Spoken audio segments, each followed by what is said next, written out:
মদিনার আকাশে তখনও হালকা অন্ধকার। মসজিদে নববীর মিনারে ধ্বনিত হচ্ছে ফজরের সুমধুর আজান। আজ যে ঈদুল ফিতরের সকাল, হজরত আনাস রাদিয়াল্লাহু তালা আনহু মনে মনে বললেন, চলুন দেখে আসি আমাদের রসুল সাল্লাল্লাহু আলাইহি ওয়াসাল্লাম আজ কি করছেন। তিনি ধীরে ধীরে নবীজির ঘরের দিকে এগিয়ে গেলেন। ঘরের দরজা তখন হালকা খোলা। সেখানে দেখা গেল রসুলুল্লাহ সাল্লাল্লাহু আলাইহি ওয়াসাল্লাম উদু শেষ করেছেন। তারপর তিনি সুন্দরভাবে গোসল করলেন। আনাস রাদিয়াল্লাহু তাআলা আনহু হাসি মুখে বললেন, ইয়া রসুলুল্লাহ, আজ তো ঈদের দিন, আপনি কি কাপড় পরবেন? রসুলুল্লাহ সাল্লাল্লাহু আলাইহি ওয়াসাল্লাম হালকা হাসলেন। বললেন, আনাস, আমরা সবচেয়ে ভালো জামা পরব।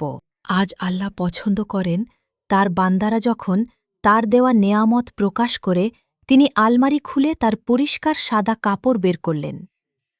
দামি না হলেও কাপড়গুলো ছিল খুবই পরিপাটি। মাথায় পাগড়ি বাঁধলেন। এরপর আনাস রাদিয়াল্লাহু তাআলা আনহু দেখলেন নবীজি এক বোতল সুগন্ধি আতর হাতে নিয়েছেন। তারপর তিনি খেজুর খেতে বসলেন। আনাস রাদিয়াল্লাহু তাআলা আনহু খেয়াল করলেন তিনি 3টি খেজুর খেলেন।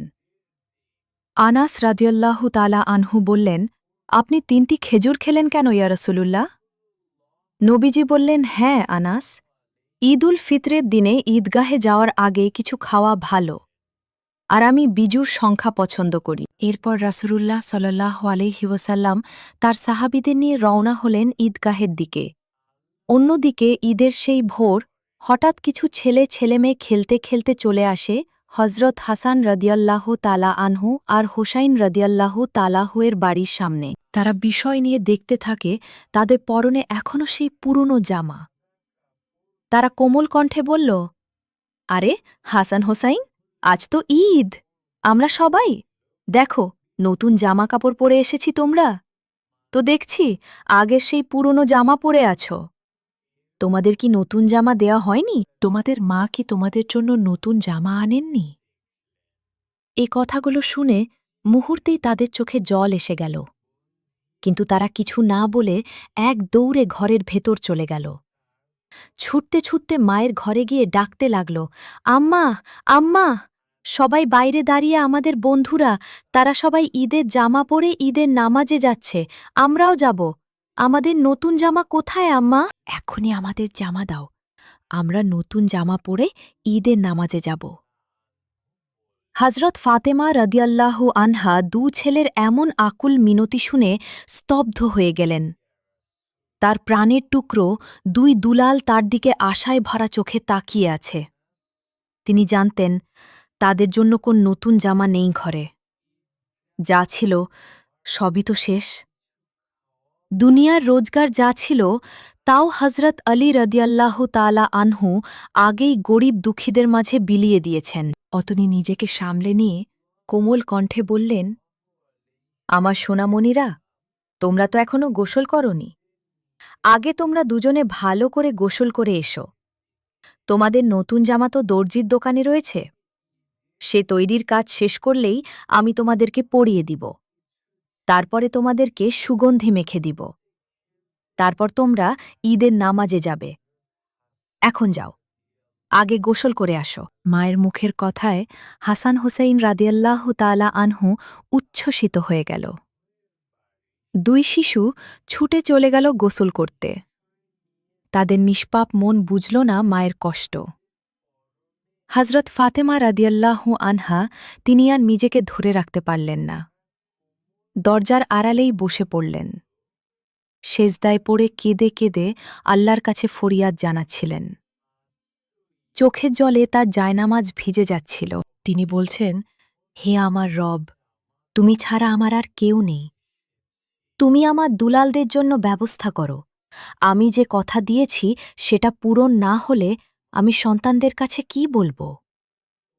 হে আল্লাহ, আমার মুখে যেন মিথ্যার ছাপ না পড়ে, তাদের কোমল হৃদয় যেন কষ্ট না পায়। হে আমার প্রতিপালক, তোমার দয়া ছাড়া আমার কোন উপায় নেই। ফাতেমা রদিয়াল্লাহু তাআলা আনহু তখনও সেজদায় কাঁদছেন। তার চোখ বন্ধ, তিনি আল্লাহর কাছে এতটাই নিবেদিত হয়ে গিয়েছিলেন যে আশপাশের সব কিছু ভুলে গিয়েছেন। ঠিক তখনই হঠাৎ তিনি শুনতে পেলেন ছোট ছোট পায়ের শব্দ। তিনি মাথা তুলে দেখলেন দরজা দিয়ে ঢুকছে তার প্রাণের টুকরো দুই ছেলে, হাসান ও হুসাইন রদিয়াল্লাহু আনহুমা। তাদের দুজনেরই মুখে এক অদ্ভুত আনন্দের হাসি। হাতে তারারা ধরে আছে ঝকঝকে সুন্দর নতুন জামা কাপড়। ফাতেমা রদিয়াল্লাহু তাআলা আনহু বিস্ময়ে তাকিয়ে থাকলেন কিছুক্ষণের জন্য। তিনি বুঝতে পারলেন না কি ঘটছে। তারপর তিনি তাদের কাছে এগিয়ে গেলেন।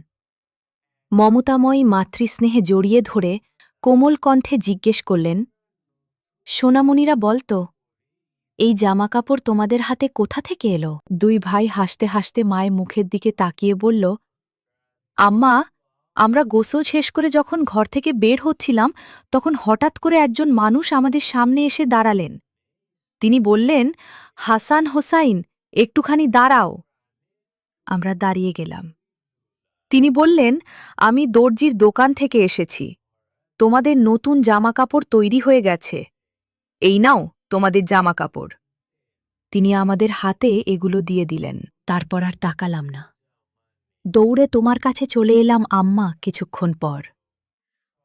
হজরত আলী রদিয়াল্লাহু আনহু ঘরে ফিরে এলেন এবং দরজায় কড়া নাড়লেন। হজরত ফাতিমা রদিয়াল্লাহু তাআলা আনহু দরজা খুলে দিলেন। হজরত আলী রদিয়াল্লাহু তাআলা আনহু ঘরে প্রবেশ করে দেখলেন তার দুই ছেলে হাসান ও হোসাইন ঝকঝকে নতুন জামাকাপড় পরে ঈদের নামাজের প্রস্তুতি নিচ্ছে। তিনি অবাক হয়ে তাদের দিকে তাকালেন। অবিশ্বাস্য বিষয়ে বললেন, হাসান হোসাইন এত সুন্দর জামাকাপড় কোথা থেকে পেলে? তোমরা এই জামা? আমি তো কিছু কিনিনি। এসব জামা কি তোমাদের মা কিনে দিয়েছে? এরপর তিনি ফাতেমা রদিয়াল্লাহু তাআলা আনহু-এর দিকে তাকালেন। প্রশ্নবোধক চোখে জিজ্ঞেস করলেন, ফাতেমা, তুমি কিভাবে এসবের ব্যবস্থা করলে? আমাদের ঘরে তো কিছুই নেই। জামাকাপড় কেনার মতো অর্থও ছিল না তখন। ফাতেমা রদিয়াল্লাহু আনহু তার মাথা নিচু করে সব কিছু খুলে বললেন। তিনি জানালেন কিভাবে সন্তানরা জামাকাপড় চাইল, কিভাবে তিনি মিথ্যা সান্ত্বনা দিলেন, কিভাবে তিনি জায়নামাজে বসে আল্লাহর দরবারে কেঁদে কেঁদে দোয়া করলেন এবং কিভাবে হাসান ও হুসাইন ফিরে এসে এই জামাকাপড়ের কথা জানাল। সব শুনে হজরত আলী রদিয়াল্লাহু তাআলা আনহু-এর চোখ ছলছল করে উঠল।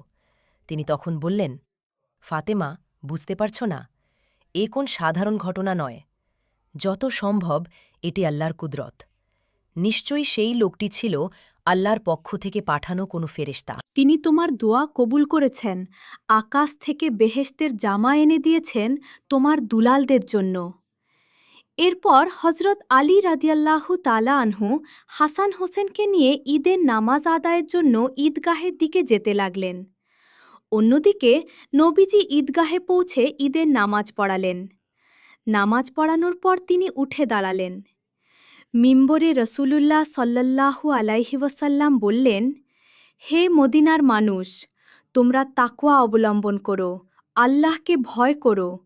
আজকের দিনটা শুধু আনন্দের নয়, দায়িত্বেরও। তিনি থেমে গিয়ে চারিদিকে তাকালেন। সবাই মনোযোগী। তারপর বললেন, জাকাতুল ফিত্র দাও। এটা গরিবদের খাবারের ব্যবস্থা, যাতে তারা ঈদের দিনে ক্ষুধার্ত না থাকে। আল্লাহর কসম, যার ঘরে সামর্থ্য আছে অথচ সে দেয় না, সে আমার উম্মতের মানুষ নয়। অতপর নামাজ শেষে সবাই মিলে নবীজিকে ঘিরে ধরল। কেউ সালাম করল, কেউ কোলাকুলি। রসূলুল্লাহ সাল্লাল্লাহু আলাইহি ওয়াসাল্লাম সবার সঙ্গে হাসি মুখে কথা বললেন। একজন সাহাবা জিজ্ঞেস করলেন, ইয়া রসূলুল্লাহ, আজ আপনি যে রাস্তা ধরে আসলেন, ফিরবেন কি একই পথে? নবীজি মাথা নাড়লেন না। আমি তা করব না। আমি অন্য রাস্তা দিয়ে ফিরব, যাতে আরও বেশি মানুষের সাথে সাক্ষাৎ হয়। আর রাস্তা দুটিও সাক্ষী হয় আমাদের ঈদের নামাজের। ঈদের সেই দিন মদিনায় অন্যরকম আনন্দ।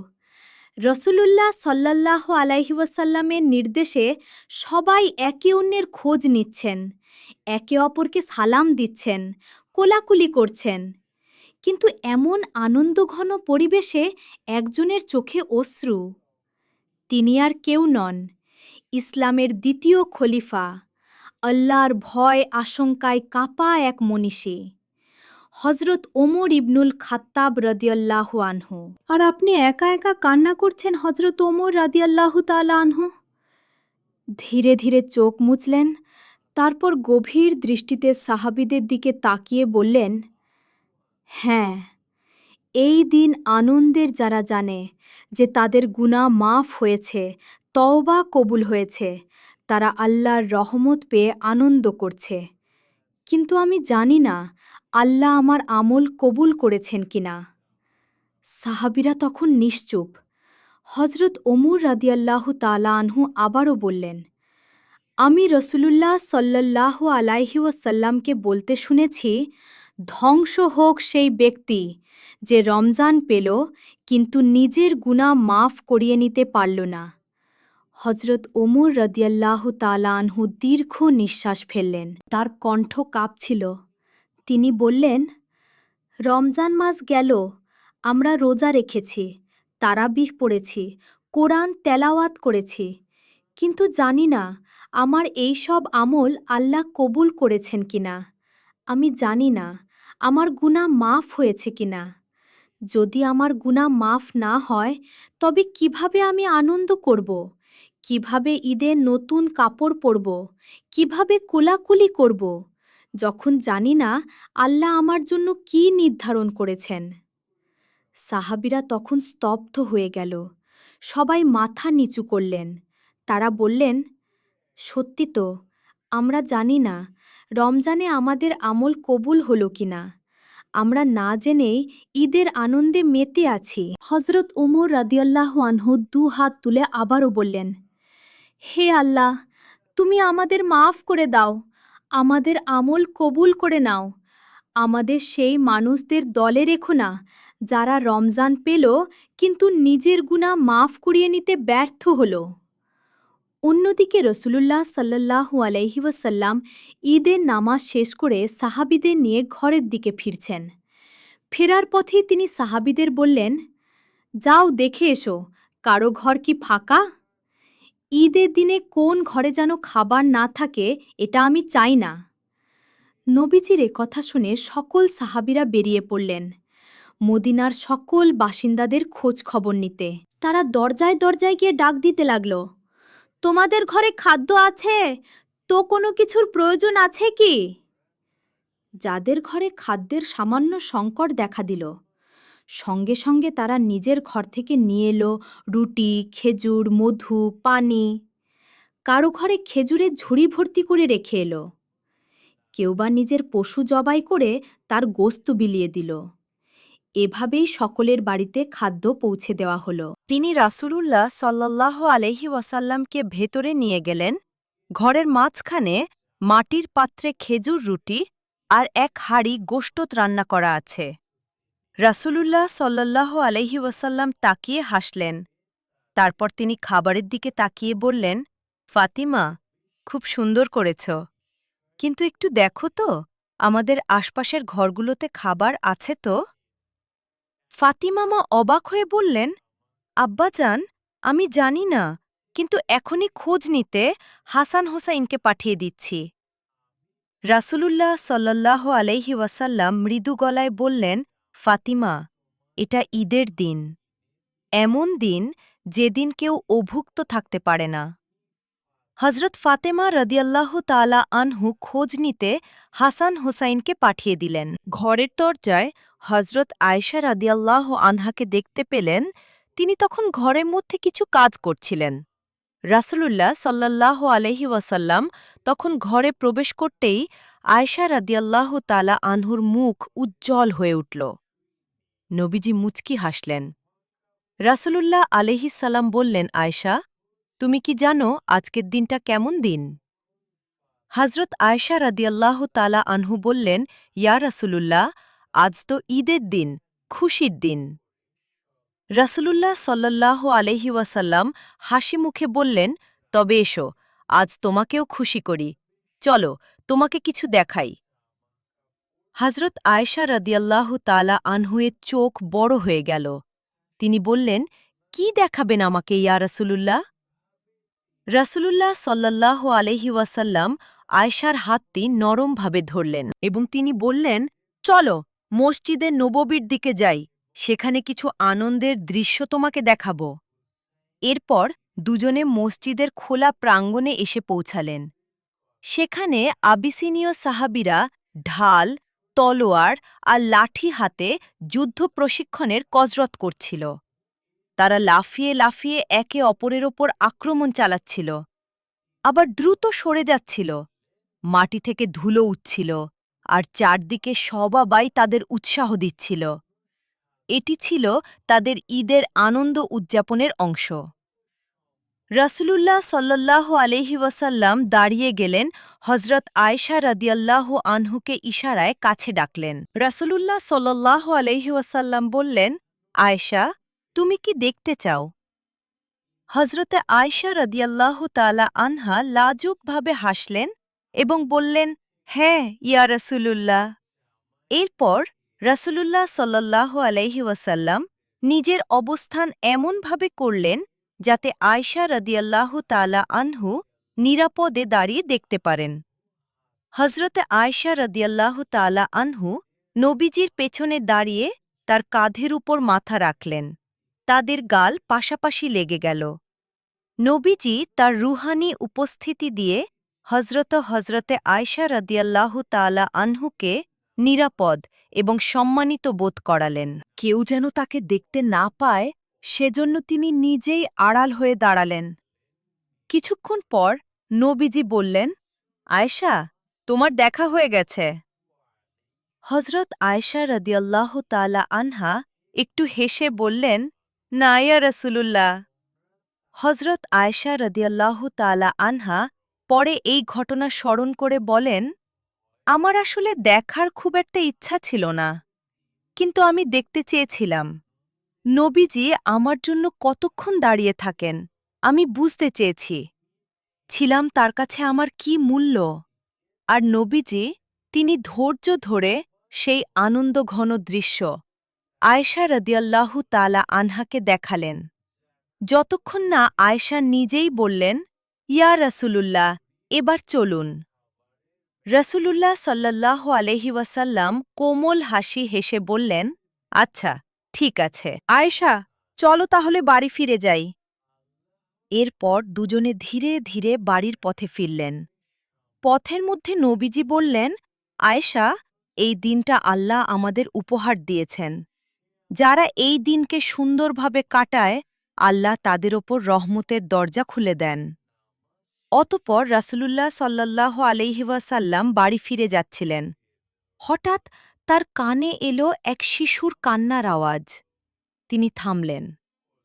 চারপাশে উল্লাস আর হাসির মাঝে সেই কান্নার শব্দ যেন অনেক বেশি বেদনাময় শোনাল। তিনি ধীরে ধীরে এগিয়ে গেলেন সেই কান্নার উৎসের দিকে। এক রাস্তার পাশে এক কোণায় বসে আছে ছোট্ট একটি ছেলে। তার গায়ে ধুলো মাখা পুরনো কাপড়। রাসূলুল্লাহ সাল্লাল্লাহু আলাইহি ওয়াসাল্লাম তার পাশে বসে পড়লেন শিশুটি। প্রথমে তাকিয়েও দেখল না, নবী যে হাত বাড়িয়ে তার ছোট্ট কাঁধে রাখলেন। কোমল কণ্ঠে বললেন, বৎস, তুমি কেঁদছ এই আনন্দের দিনে? ছেলেটি চমকে তাকাল, তারপর ধীরে ধীরে বলল, সবাই ঈদের নতুন কাপড় পরে মজা করছে। তাদের মা বাবা আছে, তাদের বাড়ি আছে, কিন্তু আমার মা বাবা কেউ নেই। আমার বাবা শহীদ হয়েছেন যুদ্ধের ময়দানে, মাও চলে গেছেন। অনেক দিন আমাকে দেখার কেউ নেই, এ কথা শুনে নবীজির হৃদয় ব্যথিত হয়ে ওঠে। রাসূলুল্লাহ সাল্লাল্লাহু আলাইহি ওয়াসাল্লাম শিশুটির মাথায় হাত বুলিয়ে দিলেন। তারপর কোমল কণ্ঠে বললেন, বৎস, তুমি কি খুশি হতে চাও? ছেলেটি কিছুটা অবাক হয়ে নবীজির মুখের দিকে তাকাল। তারপর ধীরে ধীরে বলল, আপনি কে রাসূলুল্লাহ সাল্লাল্লাহু আলাইহি ওয়াসাল্লাম? মৃদু হাসলেন, আমি মুহাম্মদ, আল্লাহর রাসূল। এসো আমার সঙ্গে। আজ থেকে আমি তোমার পিতা। হজরত আয়েশা তোমার মাতা, ফাতিমা তোমার বোন, আর হাসান ও হোসাইন হবে তোমার খেলার সাথী। শিশুটির মুখ তখন আনন্দে ঝলমল করে উঠল। চোখের পানি শুকিয়ে গেল। সে উঠে দাঁড়াল এবং নবীজির হাত ধরল। রাসূলুল্লাহ সাল্লাল্লাহু আলাইহি ওয়াসাল্লাম তাকে কোলে তুলে নিলেন। নবীজি নিজ হাতে তাকে বাড়ি নিয়ে গেলেন। হজরত আয়েশা রাদিয়াল্লাহু তাআলা আনহা তখন ঈদের খাবার প্রস্তুত করছিলেন। নবীজি বললেন, আয়েশা, দেখো, আমাদের নতুন সন্তান এসেছে। তাকে আজকে ঈদের খাবার দাও, তাকে সাজাও। হজরত আয়েশা রাদিয়াল্লাহু তাআলা আনহা মুখে ছেলেটিকে নিয়ে গেলেন। তার গায়ে নতুন জামা পরালেন, মাথায় সুন্দর করে পাগড়ি বেঁধে দিলেন। তাকে গোসল করিয়ে পরিপাটি করলেন, তারপর তাকে হাসান ও হোসাইনের সঙ্গে খেলতে পাঠালেন। তারা তাকে নিয়ে খেলতে লাগল, দৌড়াতে লাগল। রাসূলুল্লাহ সাল্লাল্লাহু আলাইহি ওয়াসাল্লাম তাকে কাছে টেনে বললেন, দেখো, আজ তুমি একা নও। তুমি আমাদের পরিবারের একজন আল্লাহ তোমাকে ভালোবাসেন। সেই দিন মদিনার রাস্তার সেই কান্না থেমেছিল আর জন্ম নিয়েছিল এক নতুন পরিবার। নবীজি আমাদের শিখিয়ে দিলেন, ঈদ শুধু নিজের জন্য নয়, বরং অন্যের দুঃখ দূর করার দিন।